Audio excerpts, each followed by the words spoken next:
The US and Iran have taken the first step to reopen diplomatic channels. Both countries ended their first round of the Oman-mediated nuclear talks in Muscat, with the next round of talks slated to take place on the 19th of April.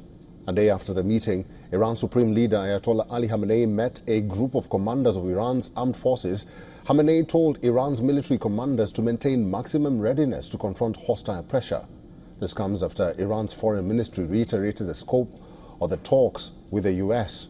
Tehran reaffirmed that indirect negotiations with the US will only focus on the nuclear issue and lifting the sanctions. Meanwhile, the White House stated that the talks were constructive and positive. US President Donald Trump described the situation with Iran as pretty good, adding that nothing matters till we get the deal done.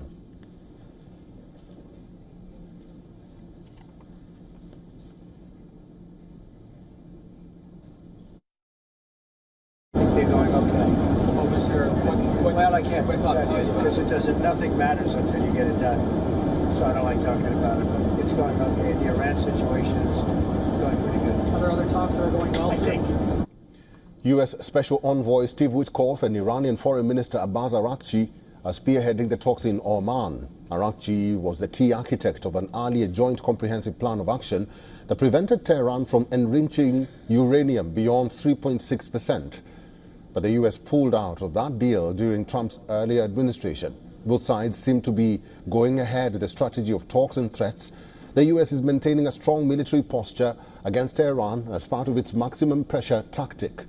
The Pentagon has increased military deployment in West Asia in recent weeks, deploying B-2 stealth bombers at a military base in Diego Garcia and a second THAAD battery to Israel. The $1 billion THAAD system is capable of intercepting targets up to 124 miles away. Two U.S. aircraft carriers, USS Harry S. Truman and USS Carl Vinson, are keeping an eye on the Arabian Sea and the Persian Gulf. Iran asserts its nuclear facilities are for research purposes, but recently Khamenei's advisor said if the West continues to pressure Iran, it will have no option but to resort to nuclear weapons. The outcome of the Iran-US talks depends on how much either side is willing to concede. The US can offer sanctions relief for Iran's economy, but it remains unclear what and how much will Iran be willing to concede.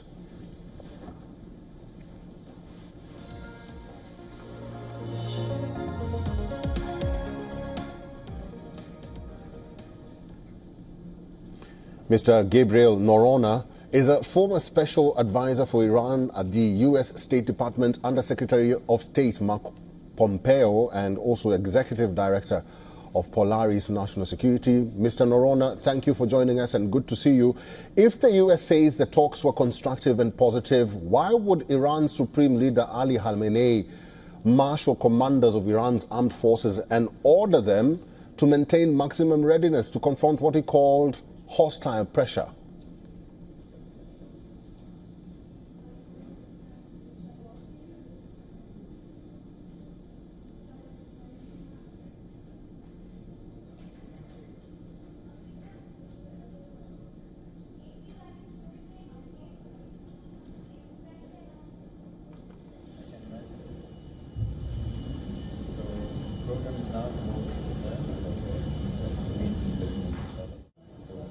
All right, we'll try and get Mr. Noronha back, but this is the situation as it is in West Asia, and the talks between the United States and Iran just completed today, and the next round of talks will be held on the 19th of this month, and both sides have maintained their posturing in the region. The United States says that Iran is preparing a nuclear weapon and they cannot allow the country to do that. Iran says that their nuclear facilities in their country are slated for or are designed for research purposes.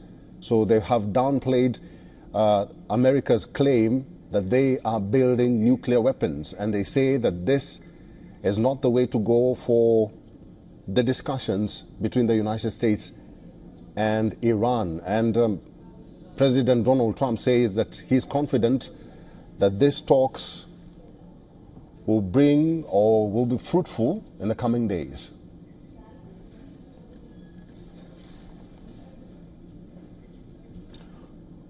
All right, let's talk to Mr.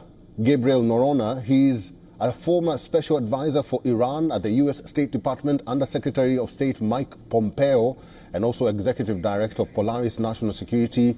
Mr. Norona, we had lost you there. Welcome back, and it's good to see you. If the U.S. says the talks were constructive and positive, why would Iran Supreme Leader Ali Khamenei marshal commanders of Iran's armed forces and order them to maintain maximum readiness to confront what he called hostile pressure? Well, thank you for having me. Apologies for the technical delay. I think Khamenei has been at war with the United States for 35 years, and so he just doesn't trust the United States. He's always afraid that we might be tricking them. He's afraid that this might be a pretext for a military strike. And so he does not want this opportunity to be an opportunity where the United States uses their moments for negotiation to actually do the strikes. President Trump has been clear that if at any point he decides that Iran is not negotiating in good faith, then he can call those talks off and is willing to use military force to ensure Iran never acquires a nuclear weapon. Mr. Norona, the next talk is slated for the 19th of this month. Do you foresee or even predict any kind of concessions from either side? Because the U.S. maintains its position of defense and Iran says it doesn't intend to create any nuclear weapon, rubbishing U.S. claims that they are unfounded. Well, right now, these are talks about talks. These actually aren't technical negotiations just yet.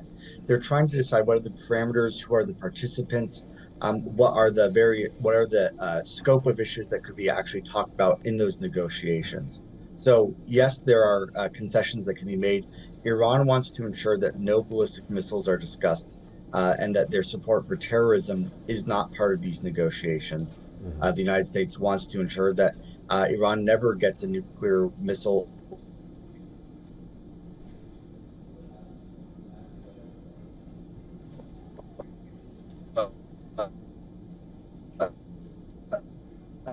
All right, we seem to have lost Mr. Gabriel Norona. Gabriel Norona, we'll have to leave it there. Thank you for talking to us and finding time for us. Sorry for that technical problem.